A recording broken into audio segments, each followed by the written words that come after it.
Please video like and subscribe this channel. Beginning, the arrival. The shuttle's engines hummed softly as I approached the docking bay of the Andori Palace, a fortress-like structure suspended above the planet's shimmering oceans. I was late. I knew it the moment my sensors picked up the time discrepancy, but it was unavoidable. The mission briefing had taken longer than expected, and the day tours through the asteroid belt didn't help either. Warning, arrival behind schedule, my AI, RYN, reminded me. I know, RYN, I muttered, gripping the controls. Let's just hope they're forgiving. Forgiving wasn't the word I'd use for the Andori.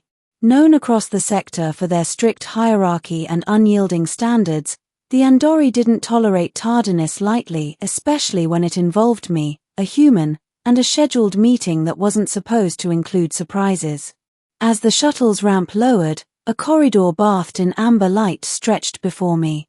I stepped forward, expecting the usual formalities, a few guards, some advisors, maybe a polite warning from the Queen herself.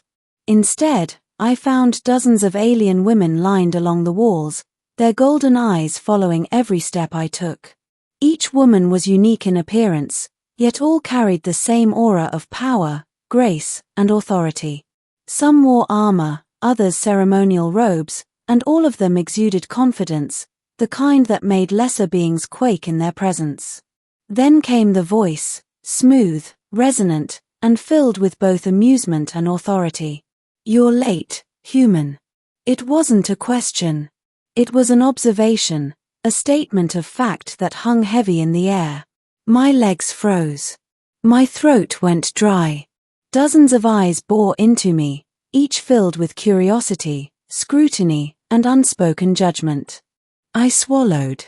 "I apologize," I managed, my voice cracking slightly. Traffic through the belt was.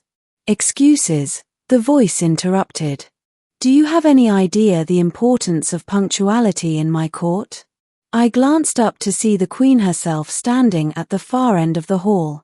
Her hair, a cascade of silver and violet, shimmered like starlight, and her eyes, fierce, golden, and unyielding, locked onto mine. She did not smile, but there was an edge of curiosity in her gaze that made my heart pound. I understand, Your Majesty," I said, bowing my head. A ripple of whispers spread through the assembly. The women along the walls murmured among themselves, some smirking, others frowning. I realized immediately, this was more than a reprimand. This was a test. Middle, navigating the gathering. The Queen gestured for me to step forward. "Humans are unpredictable," she said. "You were late, yet here you stand. You will face the gathering. Show them your worth, or leave in disgrace." My pulse quickened. The gathering, a formal assembly of the most influential women in the Andori hierarchy, was not a place for hesitation. Each woman represented a faction, a division of power, and to falter in their presence would be fatal to my credibility. I stepped into the center of the hall, the golden eyes of the assembly fixed on me. One of the women, clad in shimmering armor, spoke first. "Human, why do you deserve our attention?" Her voice was sharp, challenging, like a blade sliding across steel. "I am here because the Queen summoned me," I replied, keeping my voice steady despite the pounding of my heart. "I bring respect and loyalty to her court, and I seek to prove my worth through action and honor." Another woman, her robes a deep shade of emerald, tilted her head. "Words are easily spoken. Actions are far harder." I nodded. "Then let my actions speak. I am ready for any test you wish to impose." A tense silence followed. The Queen stepped forward, her presence commanding the room. "Dozens of eyes are upon you, human. They will judge, test, and challenge. How you respond will determine your place in my court." Suddenly, the walls shifted, revealing platforms suspended above a pit of glowing energy. Each woman moved with ease across the platforms, demonstrating agility, strength, and control. My task was clear: navigate the same path without faltering.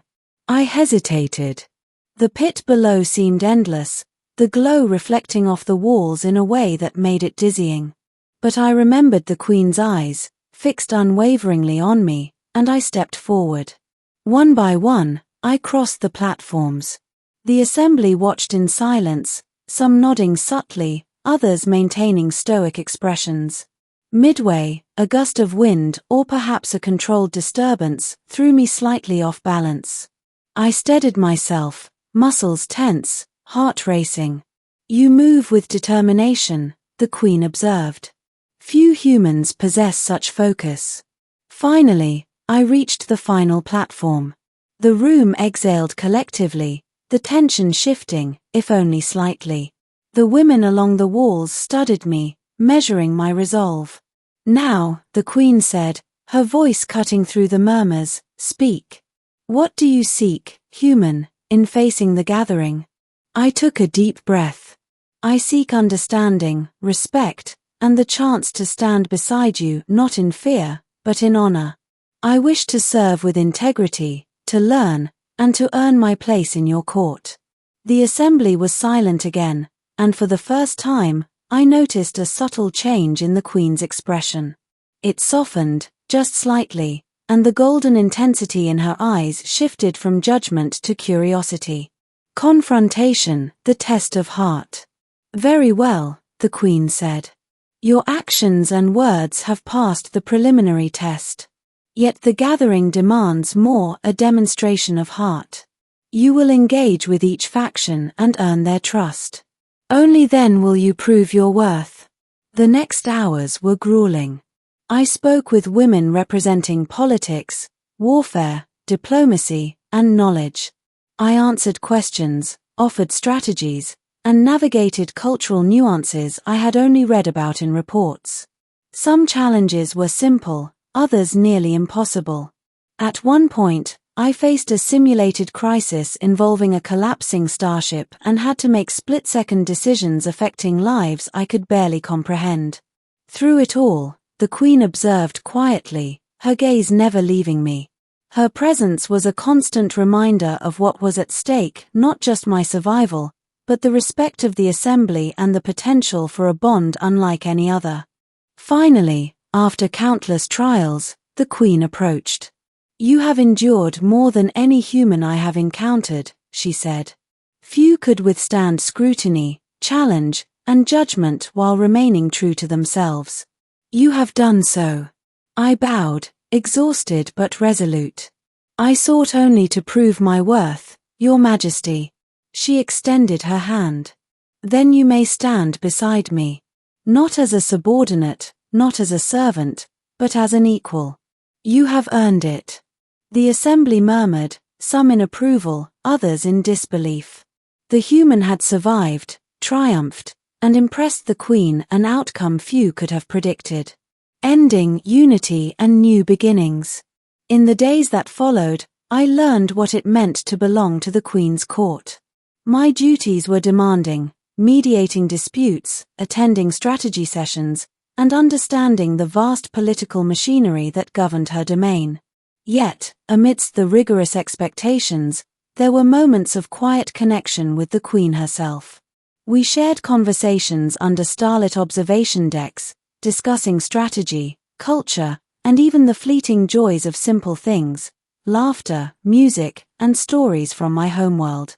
She was fierce, brilliant, and commanding, yet she allowed herself to reveal moments of vulnerability and curiosity that no one else had witnessed. One evening, as twin moons reflected across the palace spires, she turned to me. "You faced the gathering, human. You did not falter, you did not lie, and you did not seek favor." "Why?" "I faced it because I had to," I said. "Not for glory, not for power, but because it was the right thing to do. And because I wished to honor you and earn your trust." Her golden eyes softened, reflecting the moon's glow. "Few humans understand honor in this way. You have taught me something, that courage and truth are more powerful than fear or expectation." From that day forward, my place in the court was no longer questioned. I had faced dozens of alien women, navigated impossible trials, and earned the Queen's respect. Together, we began forging a partnership built on trust, courage, and mutual understanding, a human and a queen, united in a galaxy that was vast, unpredictable, and full of possibilities. As I stood beside her on the palace balcony, overlooking the endless expanse of stars, I realized something profound. The gathering, the judgment, the fear, none of it mattered anymore. What mattered was that in facing the impossible, I had found purpose, respect, and an unexpected bond with a being whose presence could command worlds.